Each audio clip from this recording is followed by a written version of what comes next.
Най-съм доволен от тия две женски през цялото време. Големия син се беше тук. Зет му направи цялата инсталация.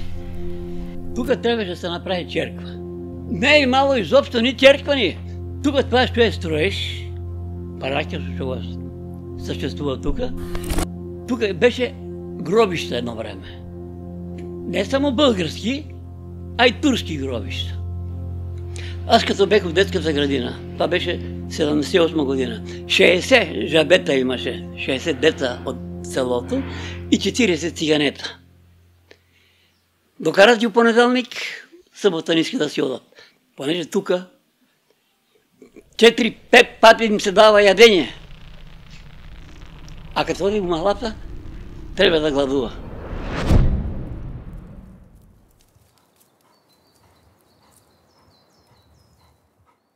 Това беше мечта на всички хора от нашето село. Аз съм родена тук, израснала съм тук и се върнах да живея тук.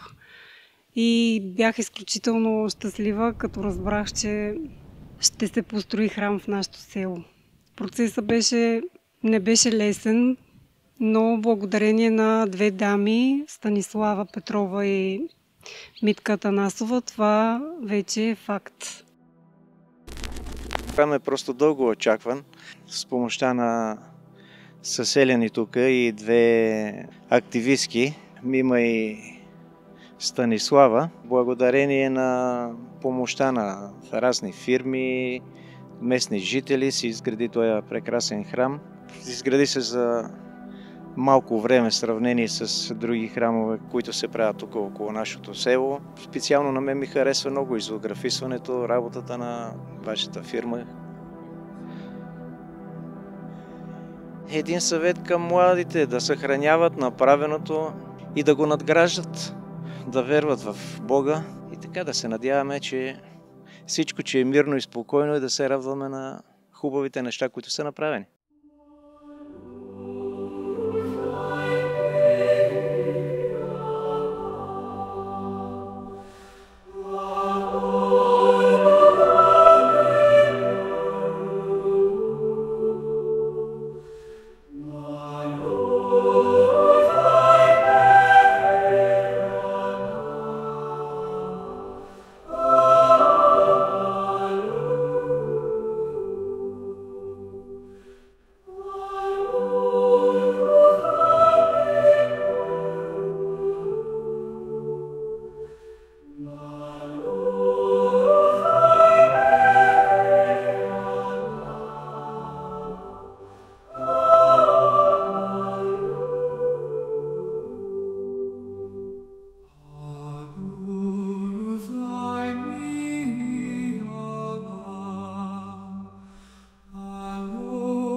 Аз по принцип съм си тук от селото и отдавна мислеха тук да правят храм, да правят църква, но все не се получаваше, все нещо имаха проблеми. И най-накрая една жена, която по принцип не е от селото, но жената се така захвана се, направи храма, инвеститори и много, много добре стана, защото хората могат да дойдат тук, да си запалят свещички. Ето така, като майка ми, които са неподвижни или слабо подвижни, могат да дойдат да запалят свещичка, не да ходят до Кюстендил при всеки празник. Иначе в самия строеж, тук хора от селото идваха, мъжете най-вече, да помагат в строенето и така. Едно след друго се нареждат работите, както сега тук се зоографисират стените и да заприлича наистина на един хубав паметник на културата. Защото всичко това е бъдещето на младите. Ние можем да помагаме по-старите, но младите трябва да поемат и да движат те работите. Благодарим на тези, които сега работят тук, които рисуват стени, прозорци и да стане по-уютно, по-хубаво. Нека за празник, за скръбни дни, както аз сега, моя братовчетка в София почина вчера, не мога да отида на погребението, затова дойдох да запаля свещичка за нея. Да се пази най-вече и да се почита всичко, което е направено и да продължат да се прави, да се разкрасява селото, да бъде едно уютно кътче от нашата родина. Това мога да кажа и всичко най-добро и много, много благодаря на тези хора, които тук се грижат и които работят и сега. Трудно беше изграждането на Параклиса. Той почна още преди аз да станем кмет. Но трябва да благодариме на две жени, които се ангажираха да го направят това, Станислава и Мими Тодорова. Благодарение на тях се изгради това и благодарение на дарителите. Ако не бяха дарителите, до тук нямаше да стигнем. Стенописите са перфектни. Браво на хората, които на вас, които сте ги изрисували и това е. Не беше много лесно, защото имаха големи пречки. Много отдавна щеше се построи. Обаче имаше много големи пречки от хора, не от друг, от хора. Спираха всичко, но Митка и Станислава се уловиха с... Отдадох се, нали, всичко и оправиха работата. Те са с изключителен неуморим дух, показаха ни как се случва. Разбира се, дарителите бяха много и то за не много дълъг период от време се случиха нещата. Много вътре хубаво станало, благодарение да сте живи и здрави вие. Иначе нямаше кой. Селото, аз като дойдех 66-та година, селото беше много маленко. Много малко имаше къщи, малко имаше староседелци. После надойдехме от селата и подпълнихме Жабокръстана. Големо село. И рейс немаха. Ходехме на Ябълково. Там се качвахме, там слизахме и на тук пеша. После вече направиха пъто и пуснаха рейсове и така. Оформи се селото. Моята майка беше един от хората, които безусловно подкрепяше каузата с каквото можеше. След това се включвам, когато вече няма, за съжаление, мир на душата й. Но съм много щастлива, че това нещо се случи и го имаме в селото. Селото ни е прекрасно, плодородно, има много хора и млади хора. Започва едно преобразяване в положителна посока. Мисля, че храма е станал прекрасен. Вече имаме един църковен дом, в който всеки един от жителите и гостите на селото може да дойде, да се помоли, да запали свещичка за здраве. Така че това е една дългоочаквана мечта за жителите на нашето село, да имаме храм. А пък с тези иконописи храма стана просто прекрасен. Вече всеки може да дойде и да му се порадва, да види каква красота сме сътворили за 4 години и половина. Храма започнахме да го строиме януари месец 2021 година, 2023 го осветихме и сега вече ще трябва да правим освет за стенописите, които са прекрасни. Излъчват топлина, спокойствие, душевен мир. Сега вече всички ще влизат с голямо почитание към храма. Вече стана един истински храм. Имаше много трудности при изграждането, но той вече са минала, тъй като всичко е готово и сега вече само трябва да му се радваме. И винаги, когато имаше някаква трудност, се случваше някакво чудо, притичаше ни се някой на помощ и винаги ни помагаше. Така че не мога да кажа, че се имало перипети. С всички перипети сме се справили заедно с дарителите, с хората, които са ни помагали, съмишленици. Така че за 4 години и половина да сътворим този храм, това означава, че всички сме го желали с цялата си душа и сърце да стане и да го направим това нещо. Младите би ги посъветвала да пазят това, което ние сме сътворили, да се обръщат към Бог, когато има трудност. Смятам, че Той ще им помогне винаги. По-скоро трябва да бъдат по-смирени, по-добродушни, да обичат ближните си. А тия момичета сега направиха постройката, стегнаха всичко. От до. Та, живи и здрави да сме да караме още много години тук. Да ни наследат младите деца и да върви успешно през целия живот. Весело, да е щастливо, разбирателство да има със всеки, с музика, с танци. Така е първите 100 години, па после ще видиме до година, ще ви казвам некой до амина.